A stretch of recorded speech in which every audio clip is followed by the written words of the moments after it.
Oxygen therapy आणि therapy devices. Manual resuscitation वेगळं आहे, नंतर करू. तर कोणाला ऑक्सिजन द्यायचा ज्याच्याकडे ऑक्सिजन नाही आहे, सिम्पल.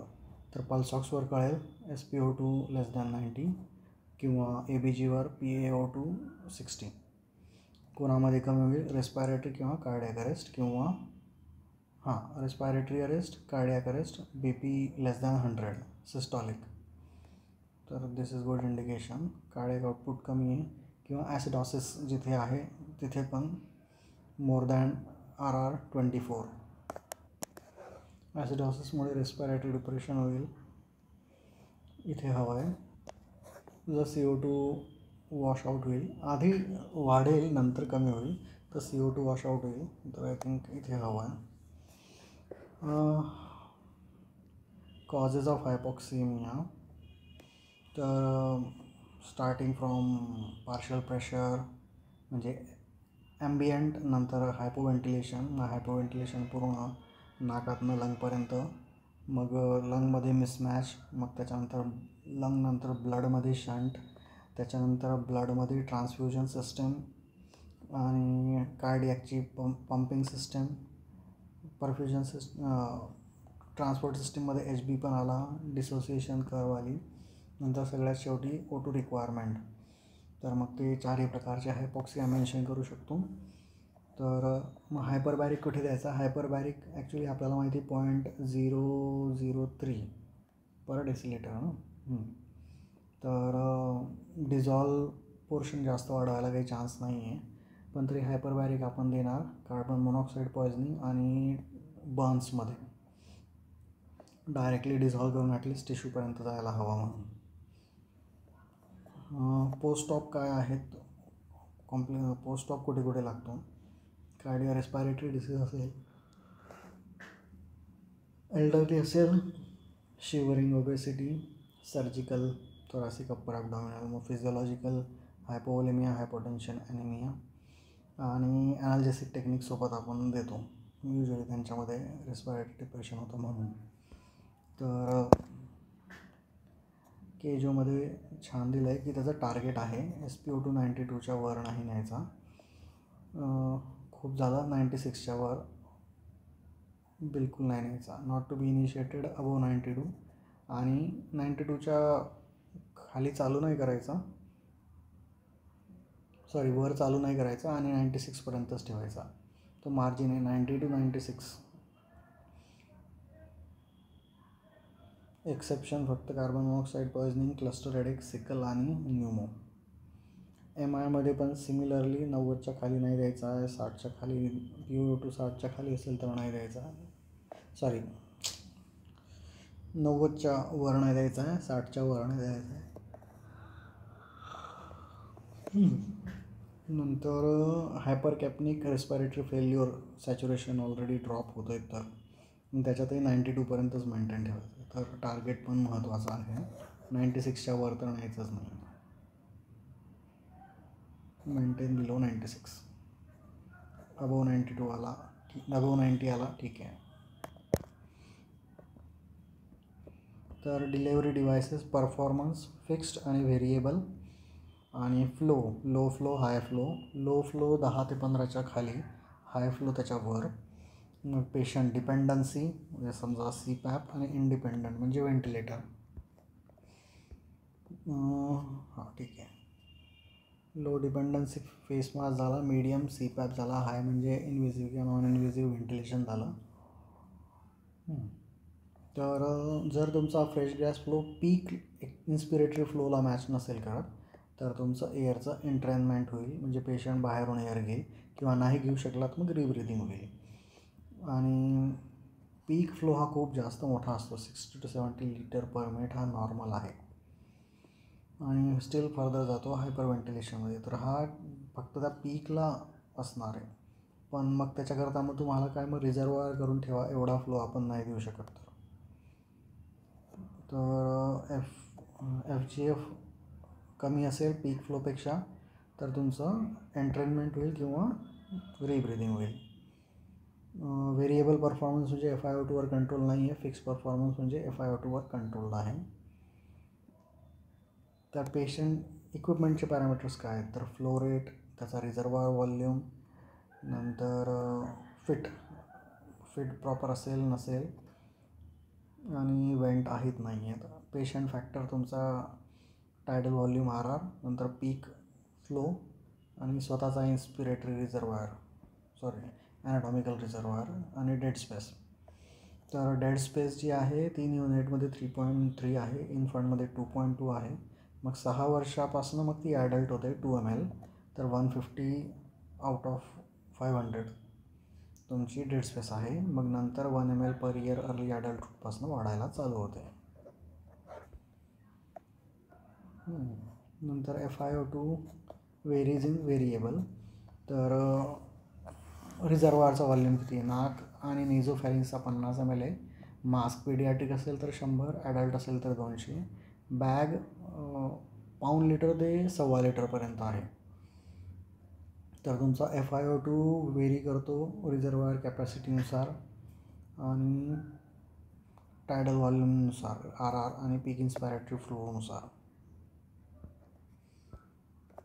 लो फ्लो सिस्टम आपण बघितलं, इन्स्पिरेटरी फ्लोपेक्षा कमी असेल तर मग कॅपॅसिटीनुसार डिवाईड केले. Low capacity paediatric mask, medium capacity adult mask, high capacity म्हणजे रिझर्वायर बॅग, व्हेरी हाय म्हणजे मग तुमचा हुड किंवा टेंट. तर मग याच्यानुसार फ्लोनुसार low flow, high flow, high performance fixed or variable performance आणि कॅपॅसिटी म्हणजे रिझर्वायरची.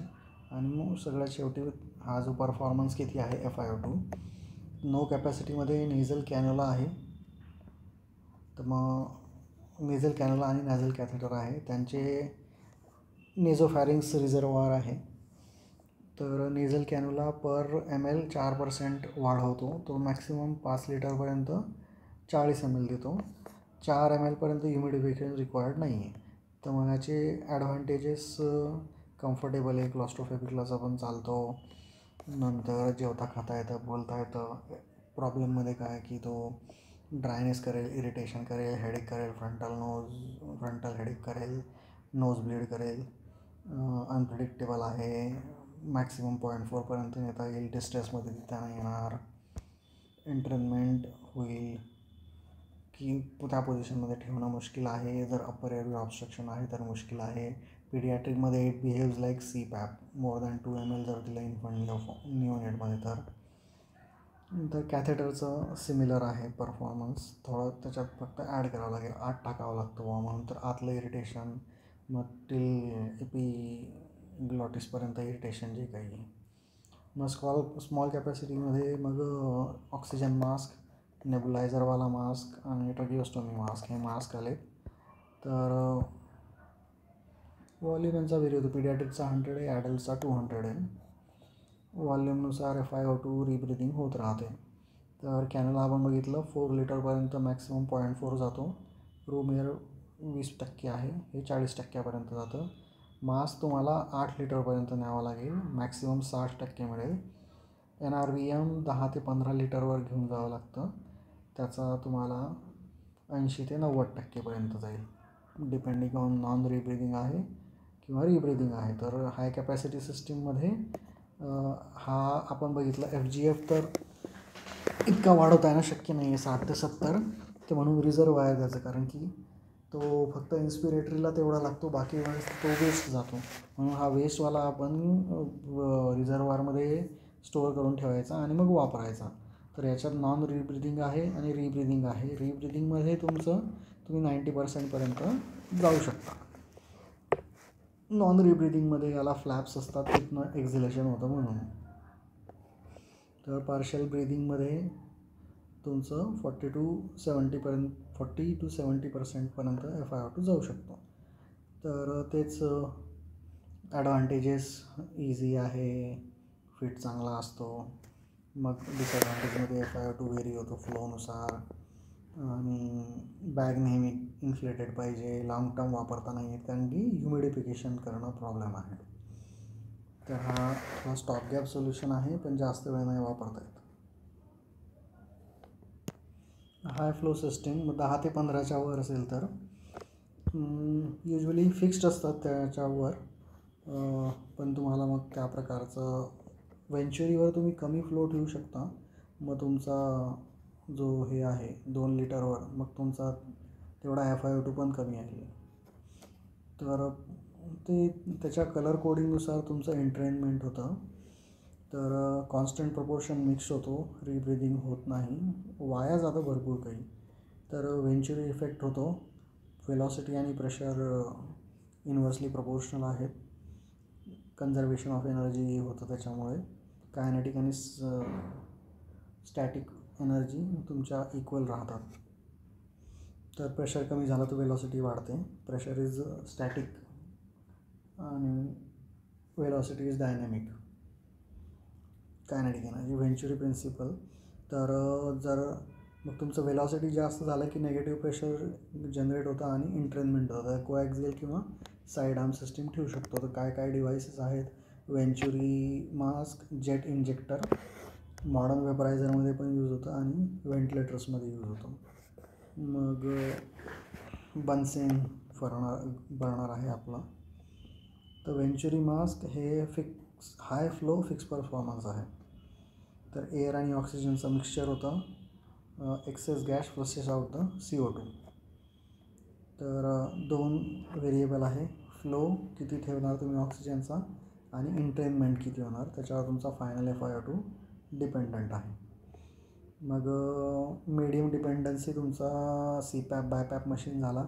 मीडियम म्हणजे थोडंफार असिस्ट करतो, सप्लिमेंट करतो, पण हे फक्त स्पॉन्टेनियसमध्येच पॉसिबल आहे. मग हाय डिपेंडन्सीमध्ये व्हेंटिलेटर, इन्व्हेजिव्ह किंवा नॉन इन्व्हेजिव्ह वॉट एव्हर मध्ये. मग ऑक्सिजन थेरपी निओनेटमध्ये 3 प्रकार आहेत, हुड, टेंट आणि इन्क्युबेटर. सगळ्यांमध्ये हाय फ्लोज लागणार आहे, 10 ते 15, 10 ते 12 किंवा इथे पण. क्लोज्ड इन्क्युबेटरचा FiO2 फार कमी 0.4 आहे आणि ह्युमिडिफाईड प्रोव्हाइड होतं. फंगल इन्फेक्शनचा चान्स आहे. ऑक्सिजन टेंटमध्ये तो फक्त डोक्यावर असतो, तर 80 to 90% जातो. टेंट तुम्ही मोठा बनवला तर त्याच्यात तो क्लोज्ड असतो. मग ज्याचं हुडमध्ये जो बसत नाही त्याला तुम्ही टेंटमध्ये टाकता, नाहीतर हुड इझी आहे. मग टेंटमध्ये काय तुम्हाला टाकल्यावर त्याचं सोडा लाईन पण काढावं लागतं, हे CO2 काढावा लागतो, वॉटर वेपर काढावे लागते, कारण की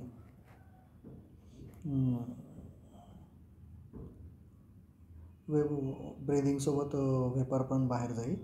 आणि ही एक्झोथर्मिक रिॲक्शन आहे, तर तुम्हाला आईसवरनं पण फ्लो द्यावा लागेल, कारण की कूलिंग करावं लागेल म्हणून. FiO2 मॅक्सिमम 0.6 0.7 जातो. हा 0.4, हा 0.6, हा 0.8 किंवा 9.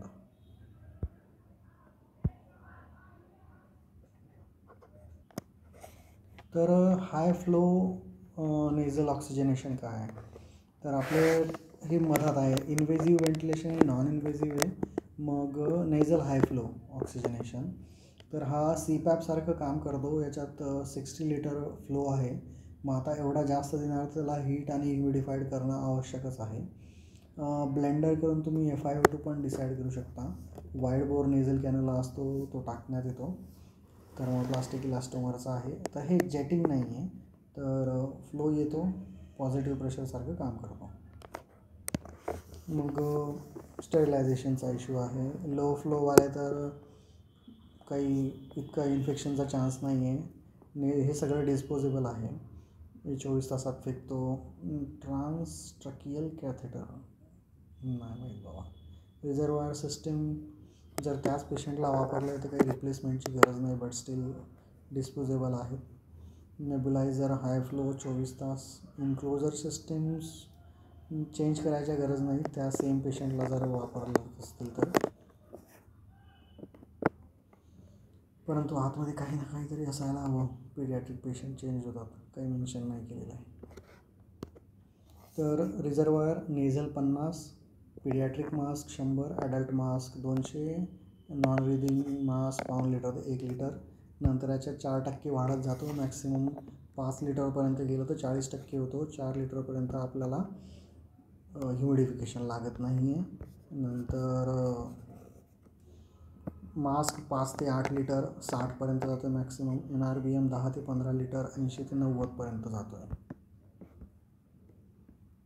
मग वेंचुरीवाला तर मिक्सचर होतं आहे, त्याचं डिपेंडिंग ऑन हे एंट्रेनमेंट रेशो.